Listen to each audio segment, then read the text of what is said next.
We've reached the end, folks. We reached the end. And I know a lot of us wanted to see Indiana make the Sweet 16. At least give us one more weekend of basketball. But Indiana lost. And it wasn't really close to Miami on Sunday night. We'll talk about the women's team too in the middle here. Their season is over. And, Matt and I, we were talking. We'll talk about Indiana's 22-23 season that we just watched. We'll talk about it a little. And we'll talk about Miami a little. But this day and age, you got to turn the page quick. And you got to start loading up on your transfers. And you got to figure out which high school players you can take a late stab at in order to add to your roster. And that's what we're going to spend most of this podcast episode on. So, folks, if you're excited to see Indiana take the floor next year and you're curious to see who they can add and how many spots are available and all that sort of thing, that's what Matt and I are going to dive into here on episode 292 of the Hoosier Sound, where we are the official podcast of Indiana HQ. We are recording this edition of the Hoosier Sound on Wednesday, March 22nd, 2023, where I am your host, Nithin Christian. Here with me tonight is my normal co-host, Matt Lukens. Matt, we got to go quick. The page turns. You can't sit on what happened this past season for too long, but Indiana was right there. They had the lead against Miami on Sunday night early in the second half, and then the wheels came off. Miami's guards were just too much. Indiana had no answers offensively. The Canes ended up winning 85-69. What were one or two of your big takeaways from Indiana's season-ending loss back on Sunday? Well, we'll talk about this as the podcast goes on, but I think my overarching thoughts on that game was the reason why Indiana could never win the national championship. And the overarching thought is that IU had two championship level guards on the roster. Two. You had Xavier Johnson, and at the end of the season, you had Jalen Hood-Schifino. Correct.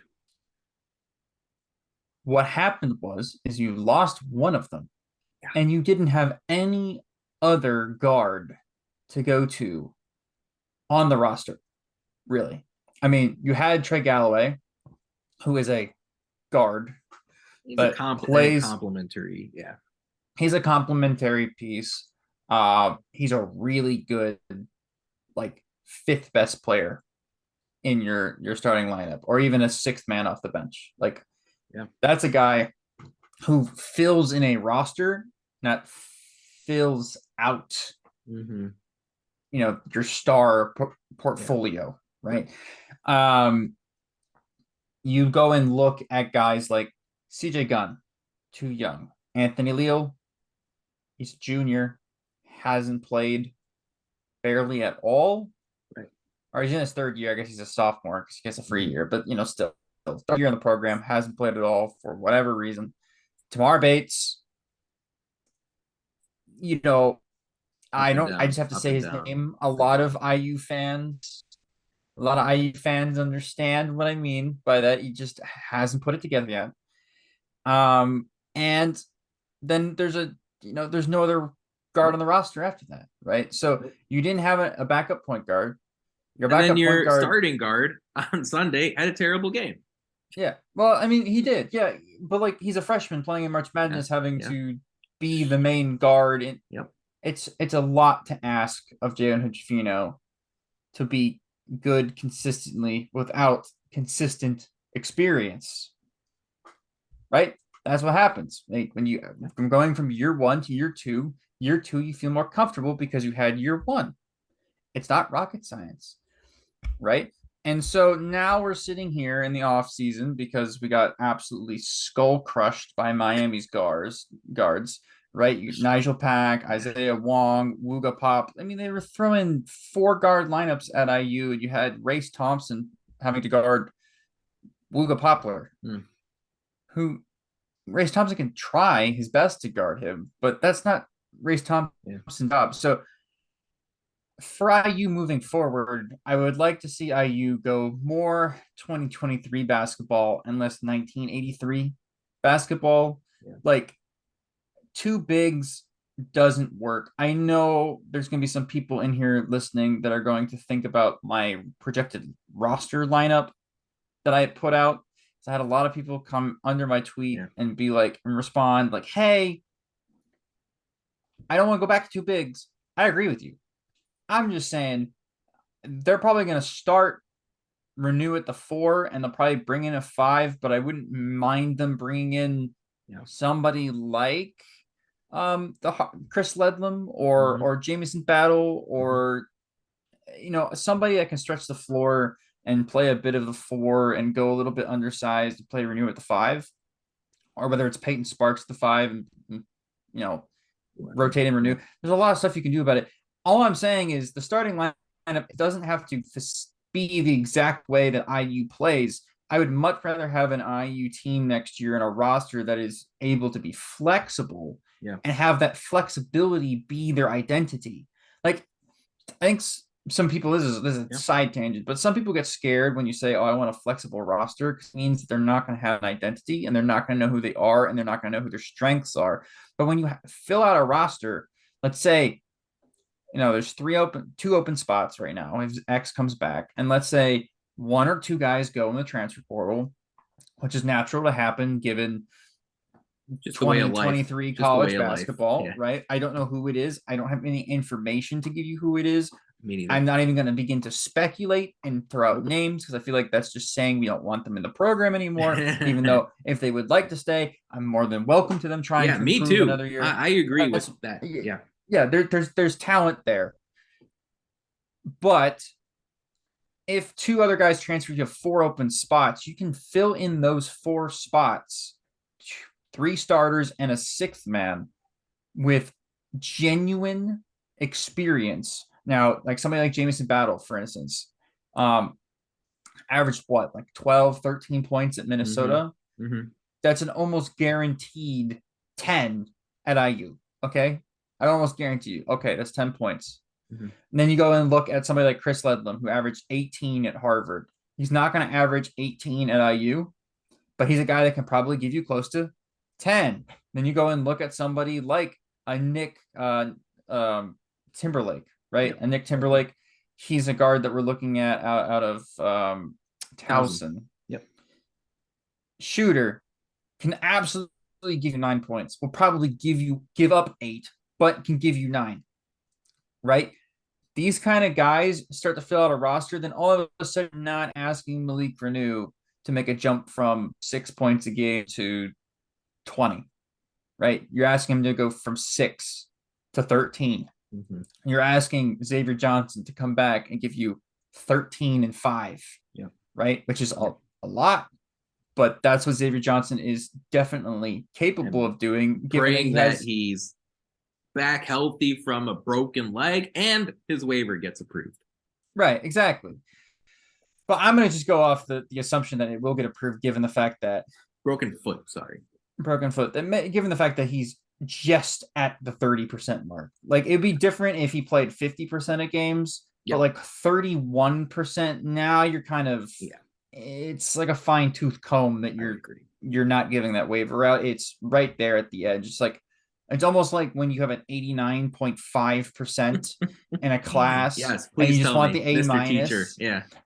And your student comes and asks you for a bump up, you kind of give it to it, right? So I feel like the NCAA will be the same way, given the fact that they've been fairly free with the waiver. For instance, Jordan Bohannon, I believe, got it after playing 37% of total games, or 36% for Iowa one season. So I'm fairly confident that Xavier Johnson will be on the roster. But anyways, to finish my point, we need guard play. I think IU is looking to address that. I think they're looking to be smaller. I think they're looking to be more dynamic and perimeter oriented on offense, which all these things are good. But one thing I would warn people the most is that Trayce Jackson-Davis's defense, that was also on display in that Miami game at times, is going to be just sorely missed on this next year's team. He covered up a lot of flaws and holes and blemishes in IU's perimeter defense and even, wing defense. I mean, his shot blocking erased a lot of mistakes. How can you get beaten off the dribble so much? I mean, these are Because you're slow. These are a bunch of Big Ten basketball players, and it was a turnstile effort on the perimeter. Besides, I would say Trey Galloway. I look back on that Indiana game, and it's disappointing to me most that Indiana lost by 16. The entire greatness of March Madness is that you have games at the under 4 TV timeout, couple minutes left that are 3 points either way. And you really get into that coaching matchup between Larinaga and Mike Woodson, and who's going to adjust for what, and who's going to figure out the perfect sideline or baseline out of bounds play to win the game. And we just didn't get any of that, right? It was a bit like the end of the St. Mary's game from last year. There was an easy letdown, right? It wasn't a situation like the women's game where it was a buzzer beating shot or a shot in the last minute. It was disappointing. I wanted to see Indiana and Miami play a close game down to the wire. I felt going in that Miami was going to win, but I didn't think either team was going to take a double-digit lead. And what was disappointing is that Indiana never looked like they had a chance. And that's how it escaped, especially down the last 15 minutes. Thinking about this roster going forward, and we'll dive into more details as we go here, I'm going to have a slightly different look on this. So I understand guard play is important. Indiana had a first-round pick at guard last year, and they had Xavier Johnson in the first half of the season. And I didn't mind Trey Galloway. Like, Trey Galloway is going to be an important part of Indiana's team next season. I cannot understand how this team, for the entire season, was terrible at rebounding the basketball. The entire year against quality opponents. Okay, I don't care what you do against Bethune-Cookman. I'm talking about the quality quad 1 and quad 2 opponents on your schedule. Right. Indiana was obliterated on the glass.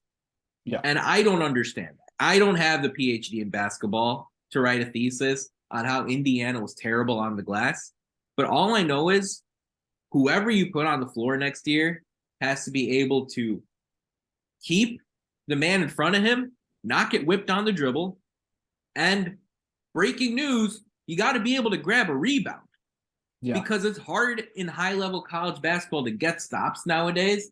You can't defend for 25 seconds and then concede an offensive rebound. How demoralizing is that? You guys all listening know the answer to that question.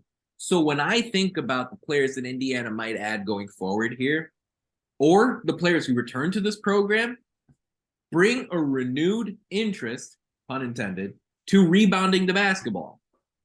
I want to see guys eliminate opponents on one-and-done possessions. Get the stop, get the rebound, and go. And then whatever style of offense you want to adopt after that, be my guest. But Miami had 15 offensive rebounds in the second half on Sunday.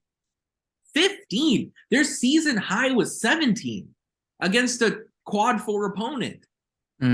That's a joke. And you have an NBA player in Trayce Jackson-Davis who's on the court for 40 minutes. You have Race Thompson, who's been in this game for a long time. You have Renew and Geronimo available off the bench.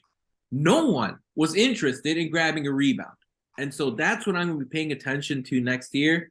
Keep your man in front of you. Grab rebounds. If Indiana can add a few more pieces like that to their team, the three-point shooting, to me, Mike Woodson showed he can improve that from year 1 to year 2. Now, is it a personnel thing? Possibly. But Mike Woodson's going to add shooters to his team. He's an NBA coach. He knows how valuable the three-point shot is. But I need this staff to make sure that rebounding is a priority. Now, the one guy who was a frequent rebounder for Indiana this year was Trayce Jackson-Davis. And we will spend a couple minutes here tipping our cap to TJD, a career that ends with the 3rd most points in Indiana history. And it ends with someone who really grew not just as a player, but as a person, right? His first year when he came on as a freshman, he was in a tough coaching situation. It really felt like the game was sped up for him. He had a good year in year 1, but there was a narrative surrounding TJD about someone who wasn't always playing his hardest. He even admitted as much in interviews throughout his career in Indiana. Yeah. But you fast forward to what you saw from day one to the end this past season. He is clearly my favorite player that I've ever watched in Indiana since I started paying attention to this team back in 2008. That's when I started paying attention to Indiana basketball. It was right at the start of the Tom Crean tenure. In the last 15 years, he's my favorite basketball player that I've watched wearing that Indiana uniform. Not necessarily because he has the most gaudy numbers, but you really talk about someone who fought through a lot of crap. Someone who fought through a terrible head coach that brought him into the program. Someone who had to fight through a COVID-19 pandemic. Someone who stuck with it the whole way. He was ready to go to the NBA last year before COVID affected his pre-draft workouts. And he comes in. It's a tough first part of the season this year. And he evolves and he improves himself to a point where if I had to vote today, I would vote for him as the best player in college basketball. Because he is. In the country. So I'm going to tip my cap to Trayce Jackson-Davis. I've been in interview rooms with him. He's always conducted himself with the utmost professionalism. No shots taken at anyone or anything, even though he could have. Mm-hmm. Matt, what do you think Trayce Jackson-Davis's legacy is going to be like, and how will you remember TJD's career in Indiana? I mean, he's one of the 20 best players to ever play in the program, and that's saying a lot for a program that has 5 national championships, 20 plus Big Ten championships. That's an incredible comment you just made. There have been so many legends that have walked through Bloomington, and you're saying he's one of them. He might be the only. He might be top 10. Honestly, he might be the only top 10 guy to not win a Big Ten championship at IU. He might be the only one. And in fact, he would have only gone to. Well, he would have gone to 3 NCAA tournaments, given that the 2021 was canceled that we would have gone to, and then 2022 and 2023. But again, not a ton of success, right? And I don't think that, by the way, the 2020 Indiana team was on the bubble. Probably would have been in the play-in game if they had gotten in, or just like an 11 seed. So probably not a great run in that one either. That was Archie Miller's best team, folks. Great. Yeah, that was despicable. Anyways, I'm sure he's doing great things at Rhode Island. Anyways, so look, Trayce is the best player I've watched. I don't know if he's my favorite because Yogi was so good. I loved Yogi Ferrell so much. But the fact that he's making me actually decide between the two is quite amazing. We've had some really good players, and Juwan Morgan is just absurdly underrated. I just clinically underrated, but because he played on some bad teams and was covered up his freshman and sophomore year by Thomas Bryant playing his position. And then his junior and senior year was fantastic, but those teams never really amounted to much. Like his senior year team should have been a national championship contender with him and Romeo Langford and Justin Smith and Al Durham. Like that team was really good. They just had Josh Newkirk and Rob Finney as the point guards. And at the end of the day, that's not going to cut it. In the Big Ten, I love Rob a lot. Don't get me wrong. But again, not. Did that team have Josh Newkirk? No, he did not have Josh Newkirk. But it was Rob Finney. It was Finney and Jerome Hunter, right? Remember, this is a class that came in with so much pomp and circumstance. Jerome looked great in Xavier's round of 32 game. And unfortunately, at Indiana, you had Finney and Hunter with injury issues, and you had Romeo Langford moving on to the NBA as he should have done after a year. Just Juwan Morgan was just buried under all of that. And unfortunately, we couldn't really celebrate him like we are with Jackson-Davis right now. Yeah, but anyways, back to Trayce, because this is about Trayce. This is his career. We could talk about Juwan in the offseason if you want to, but by the way, Oladipo and Zeller, right? Legends. We didn't even mention them. I mean, that's the funny thing is that's 10 years ago. I know. That is 10 years ago. Right. And that's sad to think about because I feel like the program has had, again, over the last 10 years, has had some all-time great players in the program. Yeah. you just got to build a team. Yep. Right. In college basketball right now, it's all about building out a roster. And the best way to do that is through the transfer portal. And props Trayce, by the way, speaking of the transfer portal, for not giving up on IU. He very Well, easily after COVID.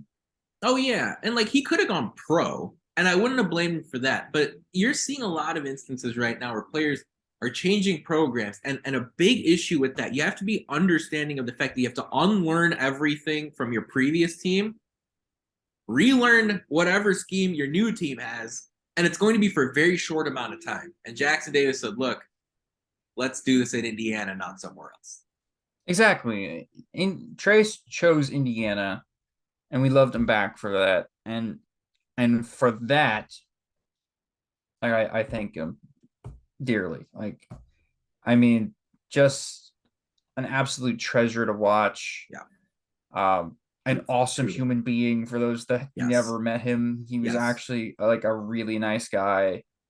It's funny enough, this is a whole personal story, but basically, TLDR, my friend Kevin, who I play video games with all the time, he's a little bit younger than me, a couple years younger than me, and just graduated this past year from IU. Still lives around the Bloomington area, goes out all the time to the bars, and multiple times has run into Race and Trayce and a couple of the other guys in the basketball team, at Kilroy's or upstairs or Nick's or wherever he's at. And they even remember him, and they'll go out with him and take pictures with him, and they'll drink some beer and talk with them. And I mean, they're really Race as well, and Miller. I mean, the three seniors. I mean, they were fantastic ambassadors for IU. Miller's the funny goofball that gets into arguments with Dave Portnoy on Twitter and does all the funny stuff with Primal and is cracking jokes. That's great. Race, I mean, quietly was like probably the heartbeat of the team. Yeah. For those that don't know, I mean, he was everywhere with Trayce. I mean, they were inseparable. So I'm gonna miss them dearly. Yeah. As people. Yeah. As basketball players, we can always reload and find new talent, and we'll be excited about it. But as people, it's gonna be a hard time for this. This program's gonna have a hard time replacing those guys. Yeah, well, it's hard to win when you have a locker room with friction, when you have a locker room with confrontation and conflict, and you might have some internal discussions during games and whatnot, but overall, everyone was bought in. They were committed to the program. They believed in what Mike Woodson was selling. Miller Kopp, by the way, the on-court contribution, like 40% plus three-point shooting, the improved defense as the year went on. Really tip my cap. My final word on Race Thompson. I was in the locker room after the game when Indiana beat Kent State. He had the biggest smile on his face. And I'm happy that at least Race was able to have that game, the Kent State game, where he was very productive. He scored 20. He was an effective player on the glass, hit a couple threes. He had that moment in March Madness.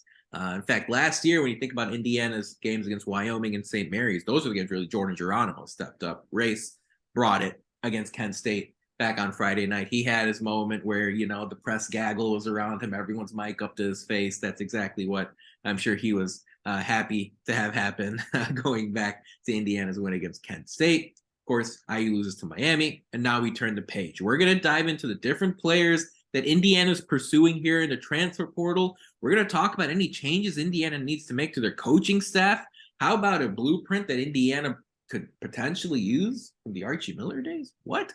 And then any discussions on the NCAA tournament, any discussions on how Indiana can compete in the Big Ten next year, because we're going to talk about this. The truth is, Indiana's made a lot of progress over the last 2 years, and it's going to be important not to regress going into year 3. So all that coming up here, but now it's time for Who Won the Week this past week in IU sports. And as we've done typically throughout this time of year, it's always an Indiana women's basketball update.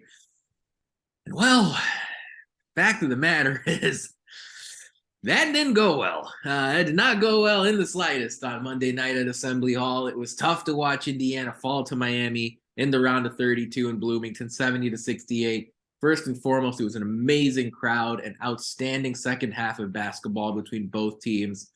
Indiana just didn't start well. And at this time of the year, when everything is on the line and teams are fighting for their season, it's difficult to come back. It is difficult to come back from a 15, 16 point deficit, no matter how good you are. Does it happen? Sure. But again, you're dealing with the aspect of the team that's leading, the worst team in quotes that's leading. They don't want to go home. They're going to do everything they can do to make sure they come away with the victory. And that's exactly what you saw Miami do on Monday night in Bloomington. The Hoosiers had an outstanding year, 4 losses by a combined 12 points. A lot of people will ask what could have been as far as this past season was concerned. But the great news is that Mackenzie Holmes and Sarah Scalia will be back with their COVID year of eligibility. Every critical player is returning to this team except for Grace Berger, and everything we said about Trayce Jackson-Davis a moment ago, we can apply to Grace Berger, who conducted herself in the best way possible here in Indiana, in addition to elevating a program that was a complete afterthought, a complete zero in the world of women's college basketball, to being a dominant force in the country. That's something that Trayce Jackson-Davis didn't have to shoulder the responsibility for on the men's side. Grace Berger actually elevated Indiana that high. So, Matt, I know you watched that game. The women's team, frustrating, heartbreaking loss, but Terry Morin is the perfect person in charge to lead Indiana into the game next year. Absolutely. I mean, that Indiana women's team is gonna not just reload; they're gonna run it back, be possibly better. Yeah.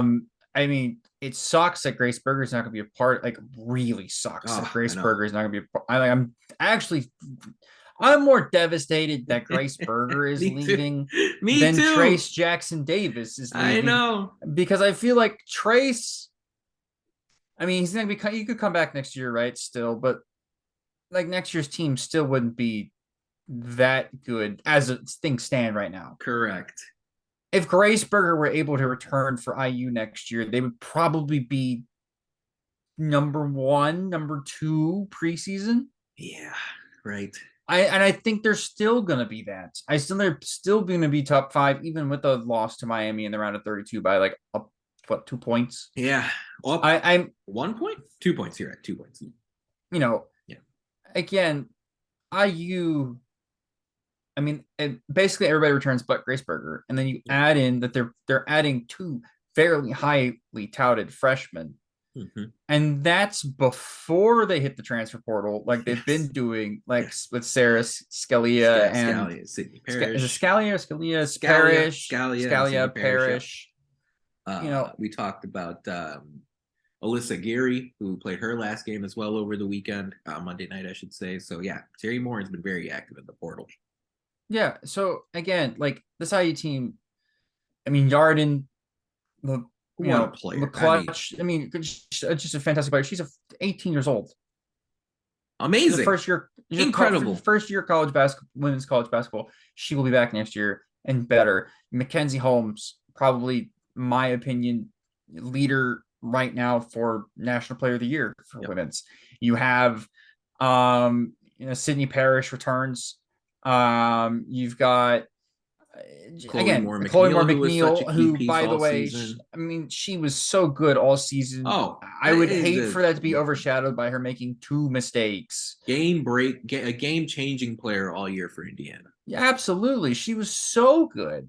So again, I'm very excited to see this women's team and the way they progress with Terry Morin. Now, it does have to be said that, if Terry didn't have the success of last year's NCAA tournament, I would start being scared that she's bringing over some of that Purdue NCAA tournament misfortune, right? But she did make it to the Elite 8 last year with a team that I think was worse than this year's team. And by the way, it made it to the Elite 8 the year before too. Right, exactly. Yeah, she made it to the Elite 8 twice, which is, I believe, more than Matt Painter has in back-to-back years. So the program's fine. Yeah, absolutely. She's been at IU long enough. The Purdue stuff is washed off. Yeah. Oh, thank goodness.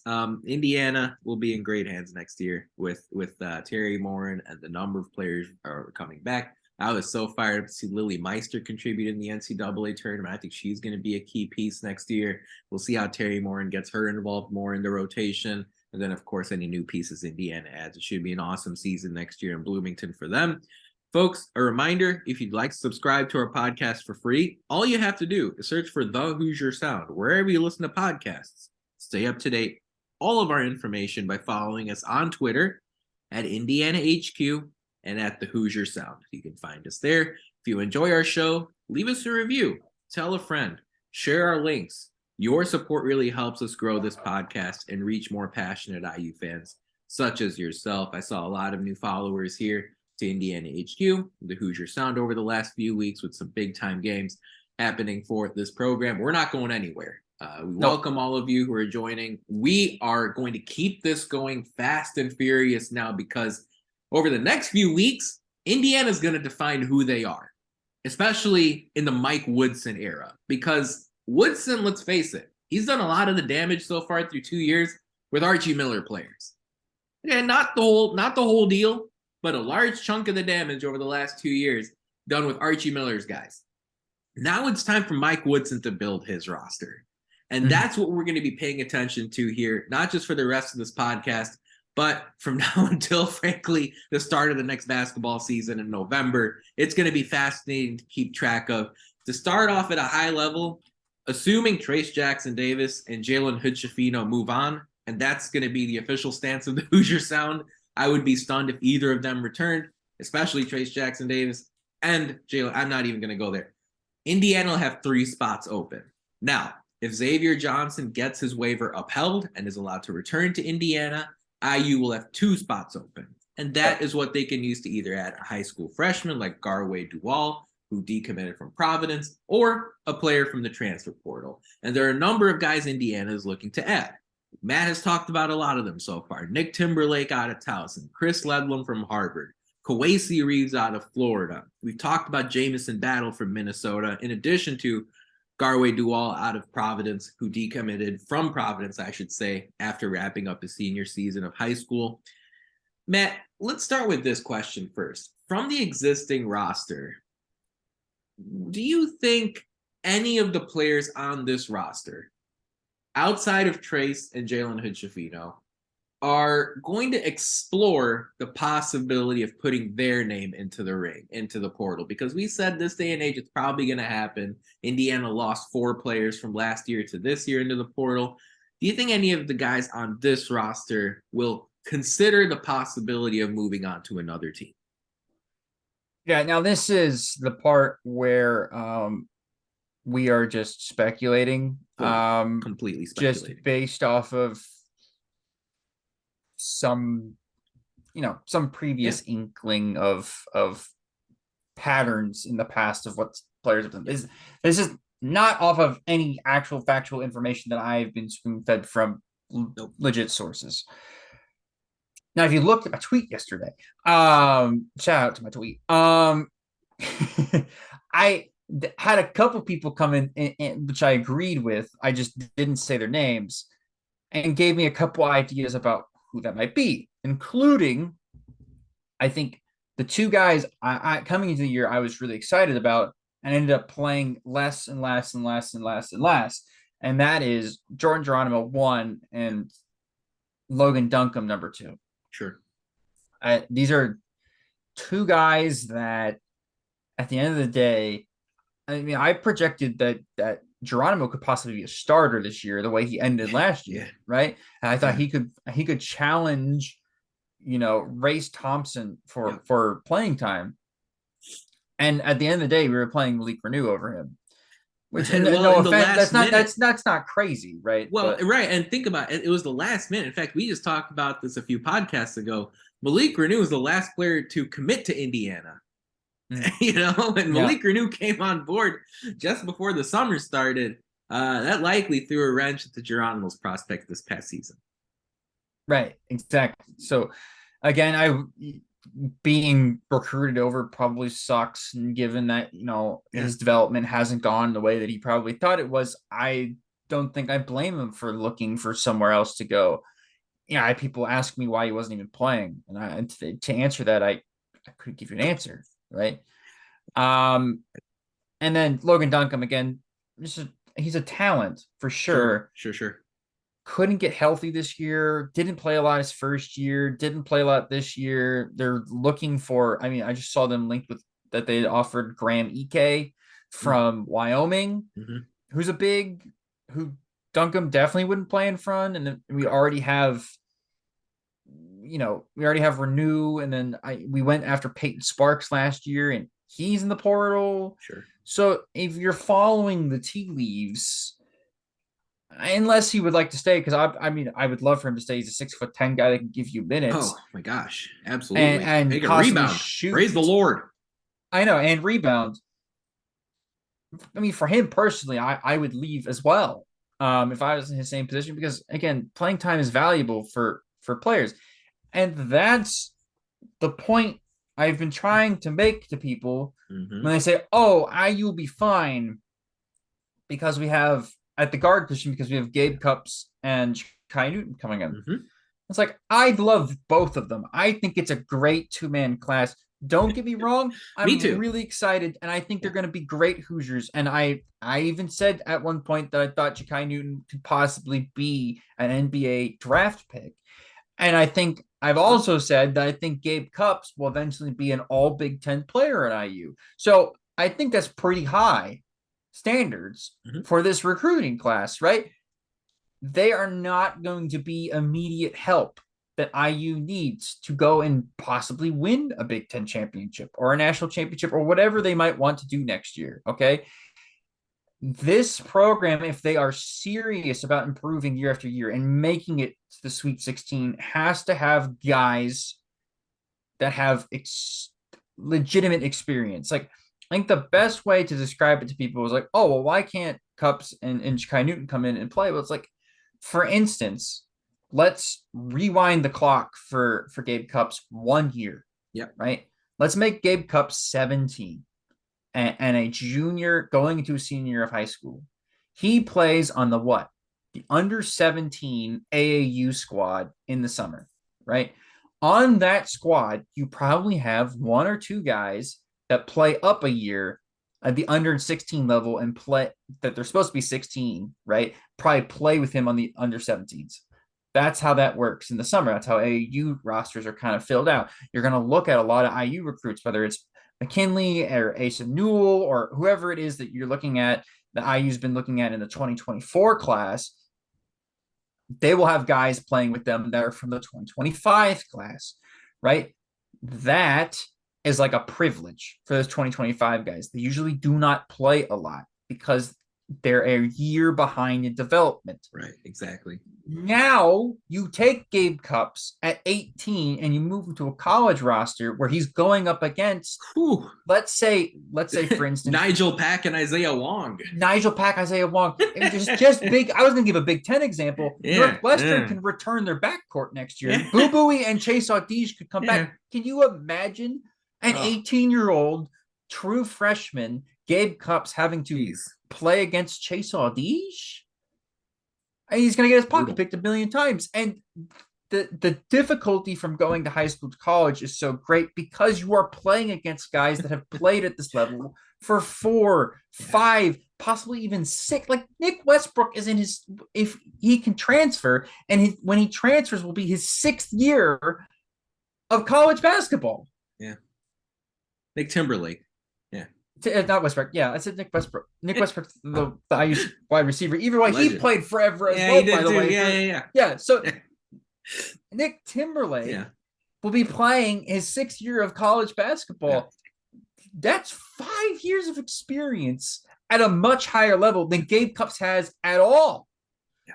Right? Crazy. So again, that's why freshmen can't be. Very rarely can you trust a freshman, especially a guard, to come in and be able to play up 2, 3, even 4 levels, right? Exactly. That's why Jalen Hood-Schifino struggled, by the way, against Miami's backcourt. Why? because Miami's backcourt is super experienced. Exactly. They've played a bunch. They have 2 or 3 years in college where it's the end of the first year of Jalen Hood-Schifino for a guy that's not even playing his correct position. And well, he was injured in the first half of the year too. And he was injured, so he missed some games. Like, again, it's so hard for especially smaller guards because that 4 years of maturation, like, just for the guys listening to this, girls too, think about what you looked like when you were 18 and what you looked like when you were 22. Yeah. Right? Some people will be like, oh, I look the same. And then you go back and look at pictures and there's a drastic change in those 4 years physically. And now these guys are in the weight room every day. They're working with college, dietitians and trainers. And I mean, it's exacerbated. Crazy. Yeah. Right? The change is exacerbated by those 4 years. So that's why when people are like, oh, they have a lot of problems, I'm like, yes, they do. You're absolutely correct. However, don't expect them to come in and be able to play immediately. That's why I always harp, if you're a guard, do not reclassify. Yep. A la Christian Lander, right? Please don't. Please learn from the lesson. Don't do it. There's so many things that go wrong. It ruins your development. It ruins a year of experience. Honestly, it ruins your high school experience, right? There's a lot of things in life that you need time to wait it out for, whether it's learning how to drive or when to vote. Yeah. Europeans might disagree, but when to drink, right? There's a lot of things you got to wait for, right? Yes. And college basketball and playing time in college basketball is something that you need to do that. I know I'm saying this off the back of saying that Logan Duncombe and Geronimo need to leave for playing time, but that's because they have younger guys or new guys coming in that have not enough experience on the team, probably playing over them. And that's where I completely agree with you. Like, I do think right now, Jordan Geronimo and Logan Duncombe are having discussions about whether Indiana is the right school for them and their basketball careers.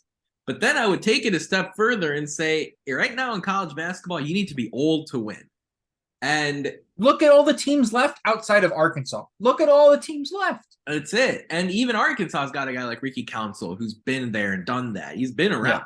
And so okay, I mean, Ricky Council's not really getting around, like we're not insinuating that he's been around the block a couple times, but not like getting around. Experience.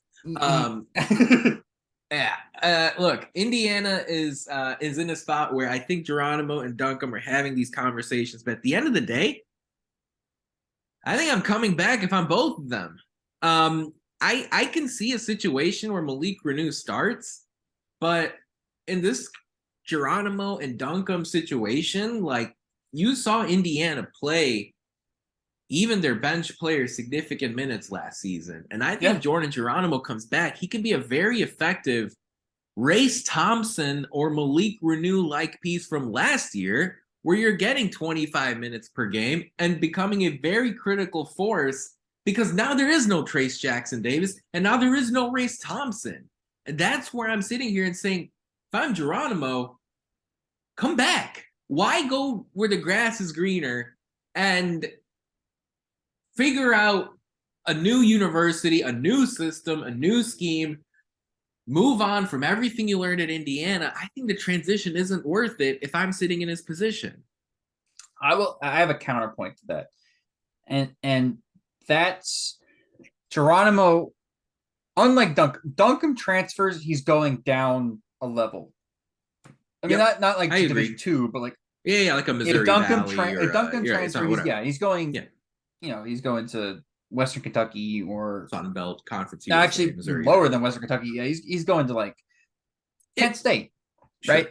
Who you can compete with the big boys, but you're also you're a level down, right? Geronimo has the talent and the physicality and tools where if he transfers, he's raw enough that he will stay at the power basketball level. So that's the difference. So for instance, I think there's some nuance to the Geronimo situation, because I think he's a guy that has a talent that deserves, and honestly, his as raw as he is, he needs the starting playing time. Mm. So when you go and look at the landscape of college basketball, for Geronimo, the main key to me is this. The news that came out today, or not yesterday, but a couple of days ago, was that Providence head coach Ed Cooley left for Georgetown, which means there's probably going to be an exodus of Providence players. Already started. Yeah, leaving, going to the portal, whatever. I mean, IU's even, I believe, in on Providence's point guard. Garway Dual, as well as Jared Bynum. Jared Bynum, yeah. So IU's already in on those guys. Do you remember where Geronimo was from originally? New Hampshire. Right. So again, that's closer to home, right? And Providence is a Big East school, and they're probably gonna have some openings. And whoever the new coach, Kim English, Geronimo, if he were to transfer, that would probably be somebody that offers him, right? Yeah. There'll be a lot of schools that'll line up, but I don't know. And at the end of the day, if Geronimo has to make a decision, it'll be a tough one. If I'm in his position, I still think I come back. Maybe I end up looking like an idiot in the future, but that's just the way. Well, who do you think is transferring? Are you going to put Tamar on that list? I'm not. And this is a great question, because I'm sitting here, right? And if I'm considering Tamar Bates and what he's done through 2 years at Indiana, I'm sitting here saying you can have that ascension that Mike Woodson has pulled out of Trayce Jackson-Davis, that he's pulled out of Trey Galloway, that he's pulled out of players that have been in this program for multiple seasons. Go look at Trayce Jackson-Davis's year-by-year improvement. Go look at Trey Galloway's year-by-year improvement. The numbers speak for themselves. Never mind the improvement Jalen Hood-Schifino made as the year went on. Mike Woodson says it himself. He has a track record in developing players. And that NCAA tournament was rough for Bates. It was. That's an understatement. But here's someone who has. You can say that again. Here's someone who's got.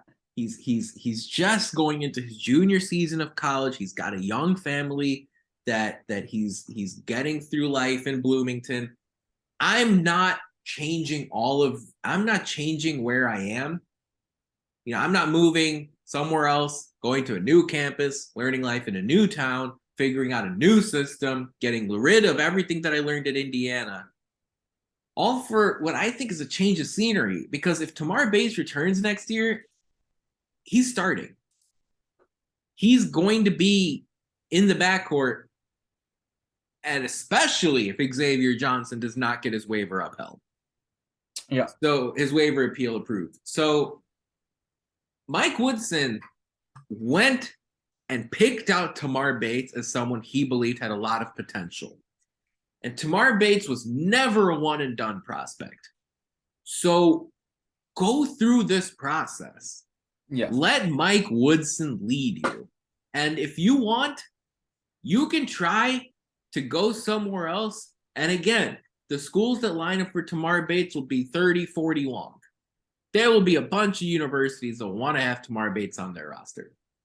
But if I'm just worried about Bates, and if I'm just looking at what Bates wants to do in order to improve his game, in order to eventually be considered for professional basketball, I'm staying at Indiana and letting this staff and letting this coach and letting this fan base continue to push you in that right direction. That's what I would do. And by the way, this is my answer for everyone else on the roster. If I'm Trey Galloway, I'm not moving. If I'm CJ Gunn, I'm staying. If I'm Caleb Banks, I'm staying. Malik Renew, I'm staying. I think the two players that you mentioned, Matt, will think about it. They'll think about it. And even then, I would strongly consider returning to Indiana, which, by the way, if all of that happens, if everyone we expect returns to Indiana and Xavier Johnson's appeal gets approved, IU still needs to add 2 players.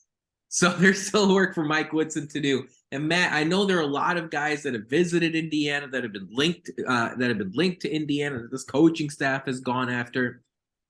Is there one particular player that you've seen either in the transfer portal or one that even IU has already begun pursuing that you really want to see join this roster next year?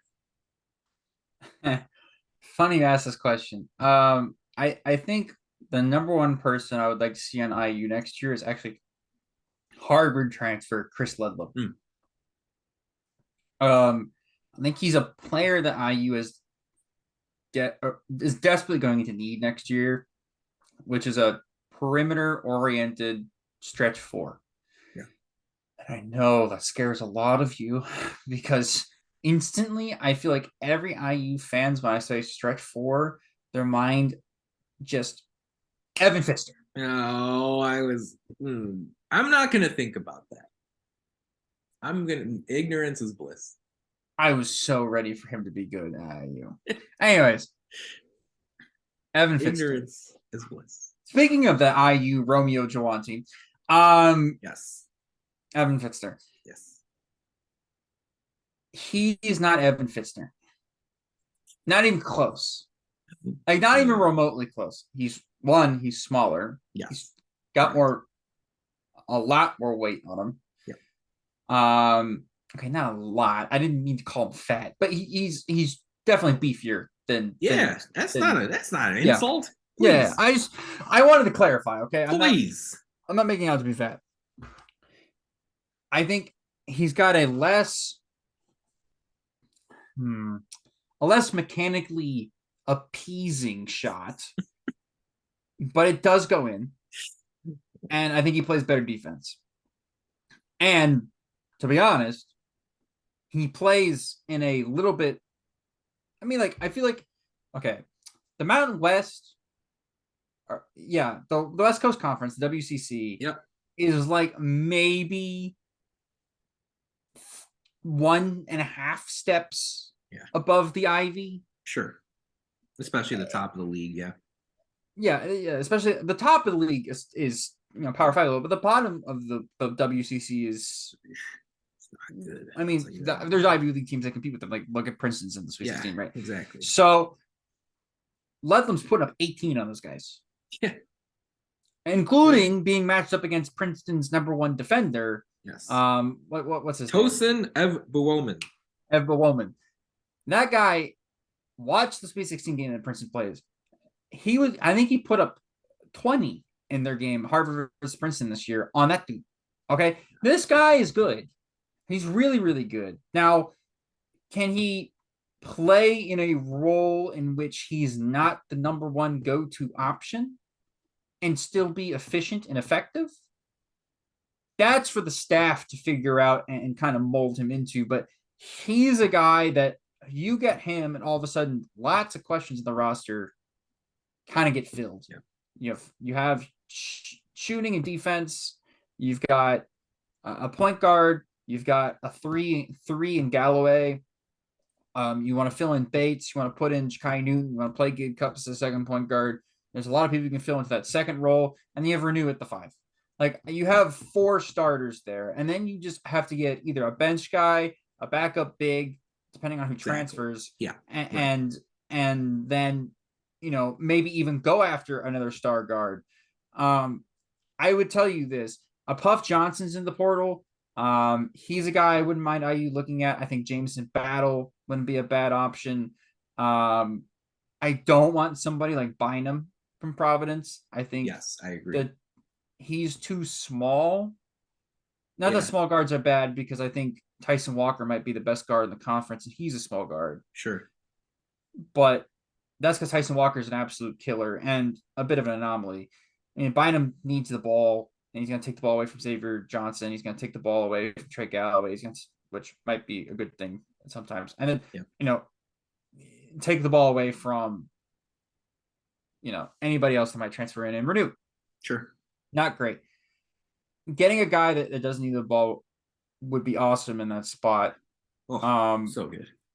I saw some IU people say like, "Ooh, Kirk Crease is in the portal." One, he's not going to IU. Don't worry about it. IU will reach out to him. He's not going. He's going to Xavier. Whatever. Yeah. I mean, there are tea leaves. Just read the tea leaves. Okay. Read this. Yeah, exactly. They're floating down the river, spelling out X. Let's be all right. He's probably going to Xavier to play for his old coach, Sean Miller, right? And they have an opening next year at point guard. Makes a lot. Legos fit. Makes a lot of sense. But somebody level of Kerr Kriisa is gonna transfer. I will almost guarantee it. Because I'm like looking, I am waiting patiently. And the number of quality players in the portal is just beginning, right? Like Kerr Kriisa is not going to be the last one. He's going to be one of the first ones. You got to wait and see until all the NCAA tournament concludes. And then, of course, the process where players go through the NBA draft process and they say, well, I actually want to come back to college, but maybe not for the college that I played for that didn't make me good enough to play in the NBA. And so, there's going to be that conversation too. As far as the players that Indiana has been linked to so far, the one I'm most excited about that I think can really get Indiana to a Final Four eventually in his time at Indiana, believe it or not, is not the guy who's going out there and averaging 20 points a game at a college already. It's Kawasi Reeves, who's at Florida. And a lot of people will say that, look at that and say, are you crazy? You're an absolute wacko. Which, again, I can't really dispute that much.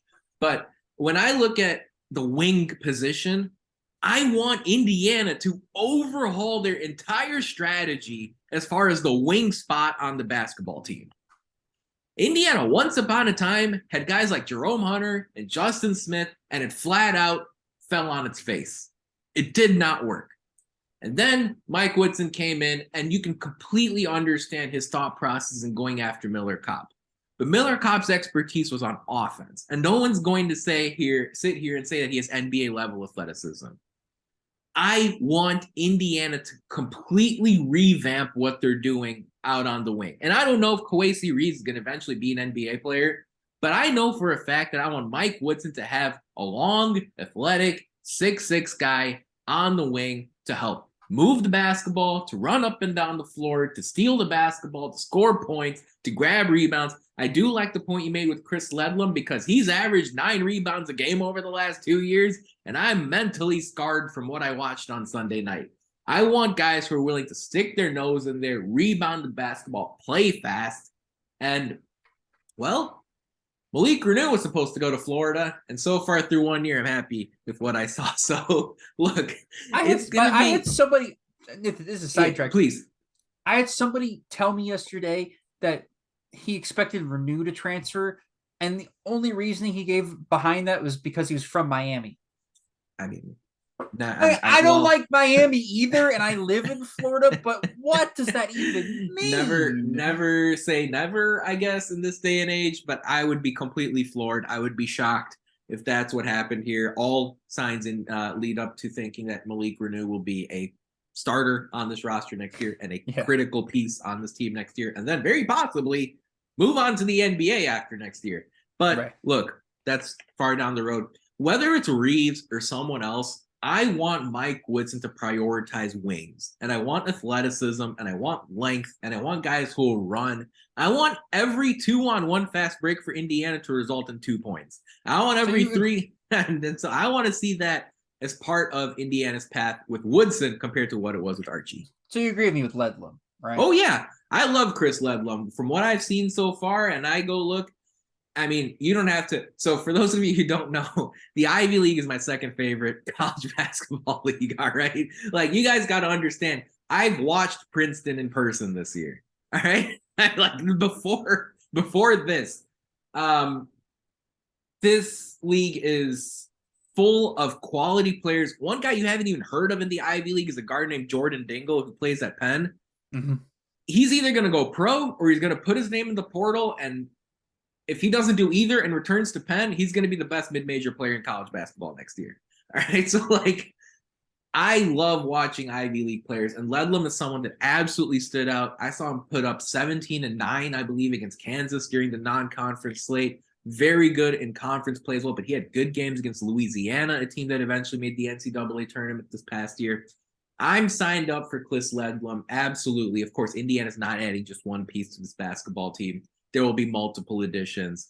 And I want to see someone who can shoot, someone who can rebound, someone who can be an athletic force on the wing, in addition to some of the returning pieces, right? And we've talked about Gabe Cupps a little bit. I could see Ja'Kai Newton bringing some length and athleticism to the defensive side of the floor. And I think a lot of Hoosier fans are expecting improvements out of CJ Gunn and Caleb Banks when they step on the floor next year for Indiana. I am always amazed to see how large of a human Caleb Banks is in person, which is what I encountered on Friday when I was in Albany. He is going to eventually be a pro.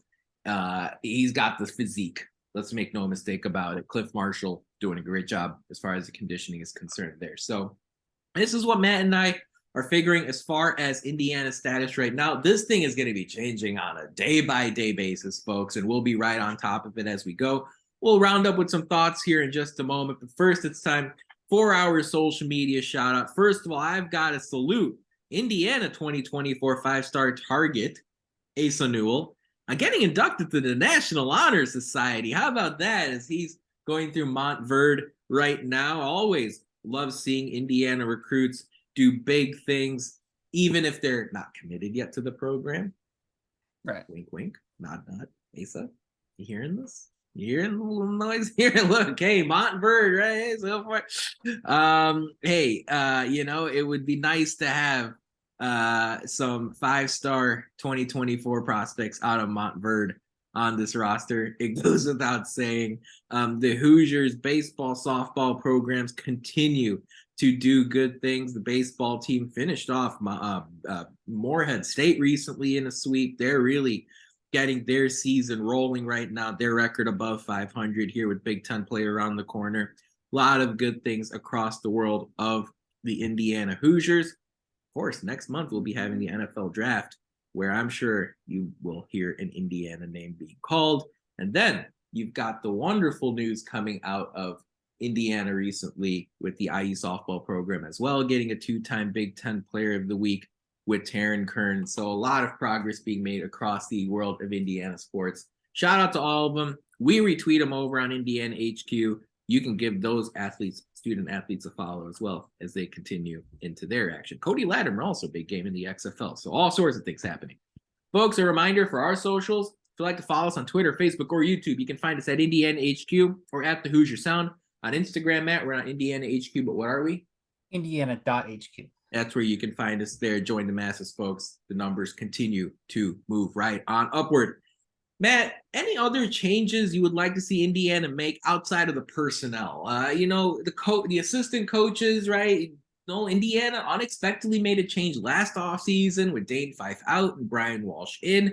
There's some buzz about Kenya Hunter connected to the Buffalo job that recently opened up out in the MAC.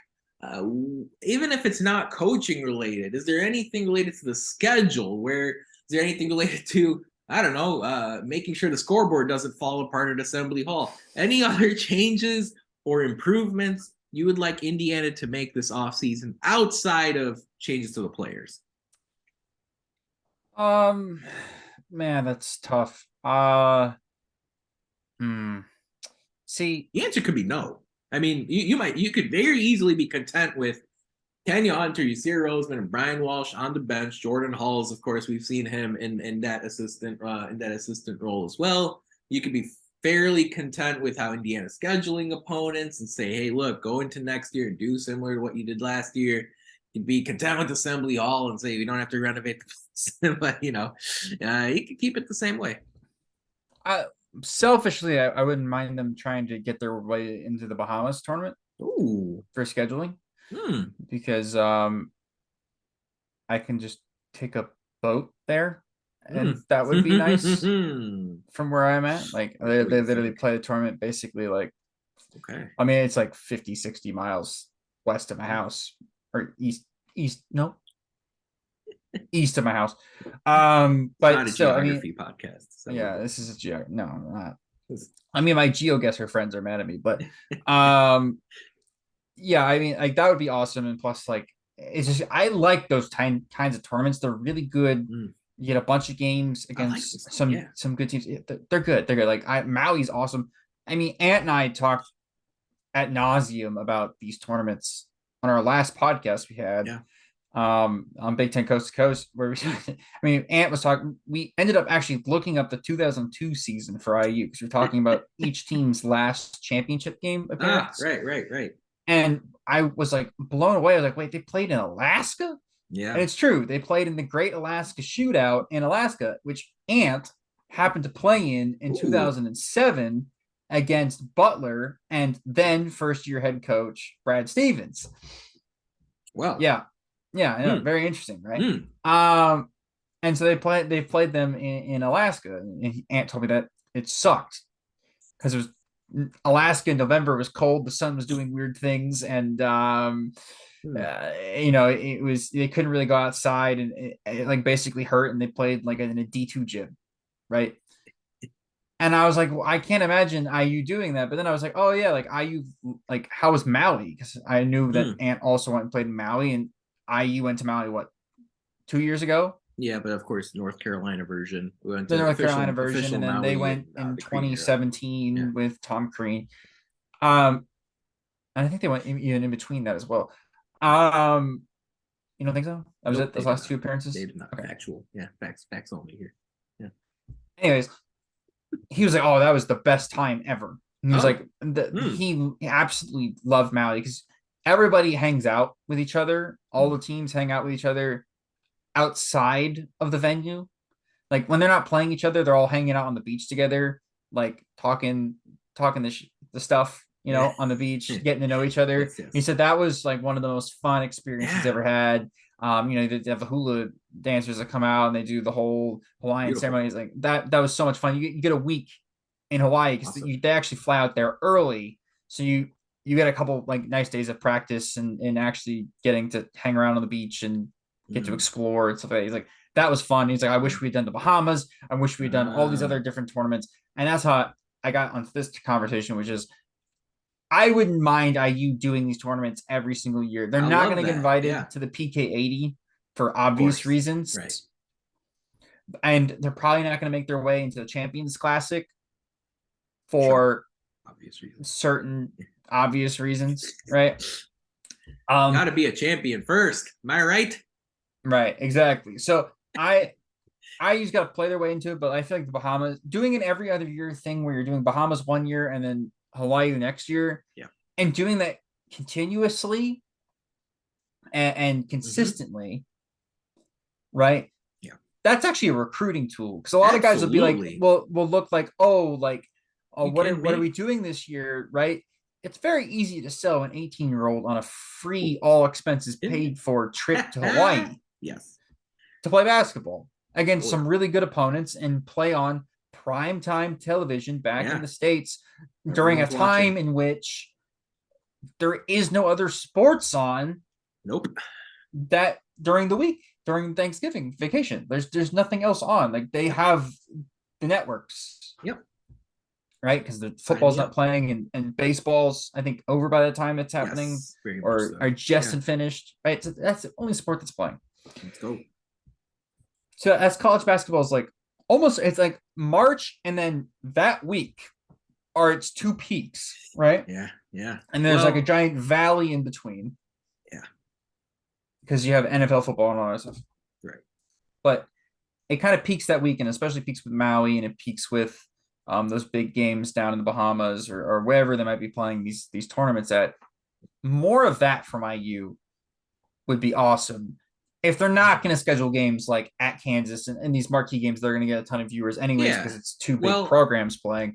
And that makes your scheduling a little bit easier. And therefore, you can go out, do those tournaments, and then end up playing somebody like a Kennesaw State at home. Who, by the way, remember when we freaked out about Kennesaw State at home? And then they ended up almost upsetting Xavier, who's now in the Sweet 16. So that's right. Well, and what's interesting about your point, and I really like what you said there, is because in those non-conference tournaments, you quickly figure out who you are as a basketball team, right? And then you have 3 months, 4 months to tweak and to adjust and to refine and to move things around, change your starting lineup, give guys different workloads as far as their minutes are concerned.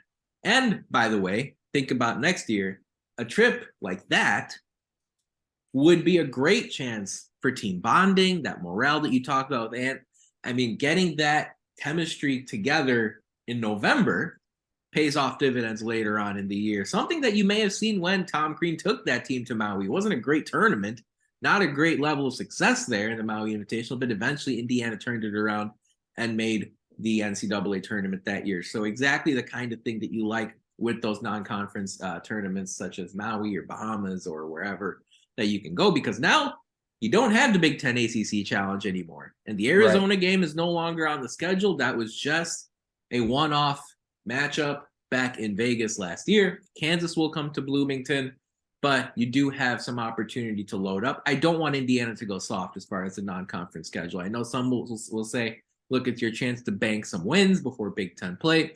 I just don't think the Big Ten is going to be good enough to make that worth it. And if I were Mike Woodson, I would continue to add 3 or 4 quality matchups to that non-conference slate and keep that going next season, even with the roster doesn't have Trayce Jackson-Davis or Race Thompson. For me, the one change I would like to see is Indiana adding a person with head coaching experience, with college head coaching experience to their staff. And I don't know if that's going to be if Kenya Hunter moves on to Buffalo and Indiana's got to make that addition to their assistant staff. I don't know if it means someone has to take the responsibility for the poor rebounding or the shocking blowout losses that you saw at times this year. I don't know if someone becomes a scapegoat for that on the staff. All I'm saying is if you're content with the 3 assistants that you have here, you can bring on someone with the college head coaching experience as a consultant, much like Thad Matta was on Indiana's payroll a couple of years ago before he took the Butler job. Someone with college head coaching experience. It doesn't even have to be Big Ten necessarily, but right now that's missing here at Indiana, and I think that could help translate into another win or 2 as far as the season is concerned. I don't have anyone specifically in mind, but that's something I would like to see Scott Dolson and Mike Woodson pursue here in the offseason. I think it would be interesting to add that to the roster. I asked all of you on the Hoosiers Sound Weekly podcast poll if you would make any changes to Indiana's coaching staff, obviously outside of Mike Woodson. And right now, 61% of you say no, keep them all. And I don't blame all of you. Again, I don't have a bone to pick with any of the 3 assistants on the staff. I thought they did a good job straightening the ship after Indiana got crushed in early January. But of course, you always have to look at different avenues, different possibilities to improve your basketball program. But right now, almost 200 votes in. Thanks to everyone for voting so far. 61% of you say keep them all. I don't blame you whatsoever. This poll will be up for the rest of the week. Make sure you vote if you have not already. Matt, Wednesday night winding down here, March 22nd, Sweet 16 around the corner in the men's and the women's tournament. Lots of great basketball. We've seen crazy results, so many storylines and narratives and the coaching carousel and the basketball itself. What are your final thoughts as we wind down here on March 22nd? So I'm gonna try not to go on a rant here. I thought IU had a good season this year.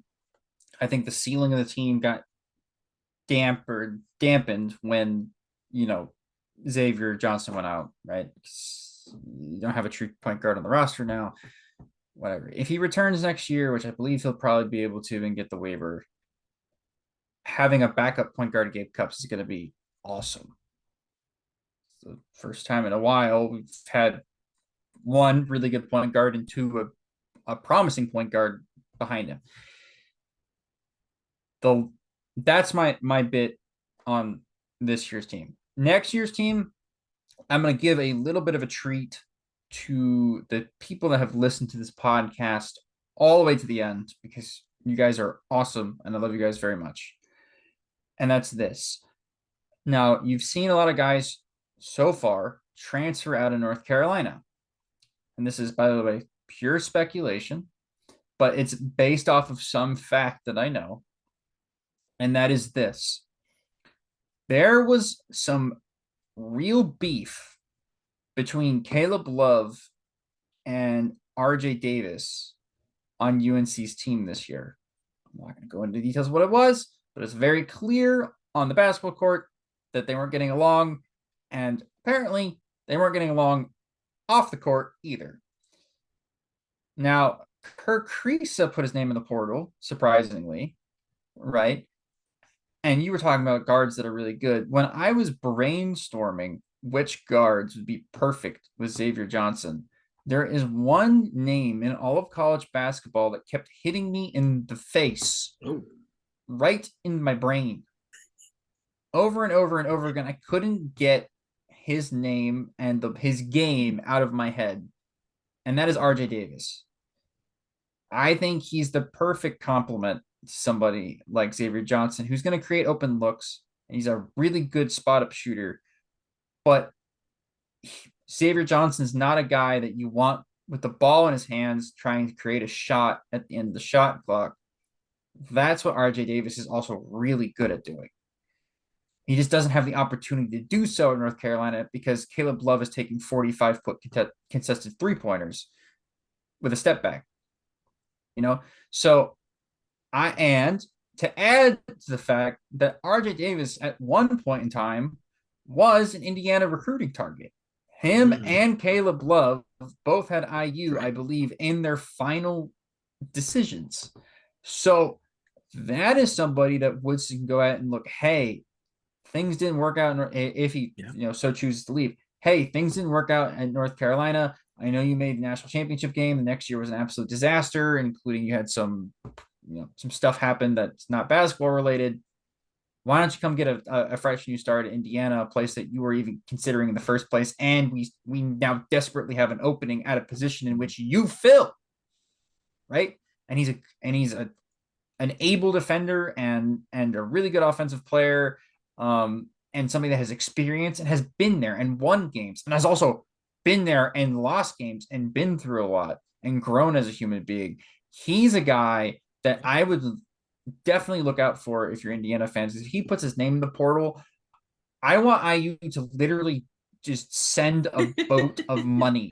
You send it up the canals of Indianapolis, all the way up to Lake Michigan, and then all the way around through New York, back down to North Carolina. You find some way to get it to Charlotte. Pretty expensive. And get it over to Raleigh, where he's at in Chapel Hill area, and park it out front of his house. All right. There you go. That's my 2 cents on that. RJ that's Davis, your little treat. I with Puff Johnson going in the portal, that tells me that there's gonna be a lot more people, because he's a guy that's literally the brother of one of North Carolina's Cam Johnson's one of North Carolina's most beloved players of the last 10, 15, 20 years. They love Cam Johnson there, and he won a championship, and he's the brother who's also, by the way, really promising, and he's leaving. Right? And you have Armando Bacot tweeting today that, hey, DM me if you want to play with me. Yeah. So again, things are a little bit dicey, a little bit going awry for Tar Heels. So I would look out to see what happens with their star guard, RJ Davis. For me, I just want to be clear, right? Like, Indiana's not tearing this thing down and rebuilding it this offseason. This is all going to be done. These next few weeks are all going to be done with the mindset of improving what you've done through 2 years. And for year one, Mike Woodson made the NCAA tournament, held his ground in the Big Ten. In year two, you were a top 4 team in the standings, and you were a top 4 seed in March Madness, and you swept a lot of good teams, and you made it to the round of 32. Next year is going to have to take a step forward. And if it's not, you really have to go into the 24-25 season ready to roll as far as making a Final Four run for this basketball program. This is not a matter of take one step back to go 2 steps forward. I think Indiana's in a position here where Mike Woodson has an opportunity to bring in his players to round out IU's roster. Trayce and Race brought a lot to the table, as did Miller Kopp. But I'm excited to see Mike Woodson bring in some players in the backcourt, in the front court, some shooters, some rebounders, some athletes to play the NBA style of basketball we see in the pros. It was great to have 2 post giants like Trayce and Race. Times are different now. And this is going to be a different looking roster, but the results need to keep improving. And that's how Indiana needs to approach this offseason, because if you have an NIT year next year, everyone's going to be furious. So the entire aspect here, the entire goal, the entire objective, lock in on improving the standard that you have built through 2 seasons in your coaching tenure, Mr. Mike Woodson.